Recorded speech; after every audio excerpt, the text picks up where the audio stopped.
लु है गाइज, म त रेडी सेडी भएर निस्किनु आँटेको। बाजेलाई बिच लिएर कति साल भयो अरे नगएको। त्यो बिच मुखमा सनस्क्रिमहरू लगाइहालेँ, चस्मा लगाइहालेँ। बाजेलाई पनि एउटा बोक्दै चस्मा।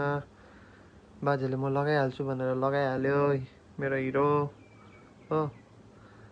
पुरा एक्साइटेड छ, बिच जान्छु भनेर कति दिनदेखि भनिराखेको थियो मलाई हो। बस नम्बर 29 लिएर रननबाट हामीले हर्जिलियाको लागि निस्के। हर्जिलिया बिच पनि पुगिहालेँ एकैछिनमा। यहाँ बस् न पार्कमा भनेको होइन अरे, अझै अगाडि जान्छु भन्दै मलाई कहाँसम्म हिँडायो। खास गरी चाहिँ यो बदमास भएको, अरू त केही होइन। यहाँको बजेहरू बदमासै हुन्छ हो, बुझिहाल्नु भयो होला तपाईँहरूले। अलिकति अगाडि लिएर गएँ। यहाँ चाहिँ राम्रो ठाउँ थियो, बाजेलाई राम्रो लाग्यो अरे यहाँ हो। अन्त बाजे टुवा परेर हेरिराख्यो, मलाई कहानी सुनायो। पहिला म यसरी नै सर्भ गर्थेँ मेरो यङ एजमा भन्दै मलाई कहानी बताउँदै थियो।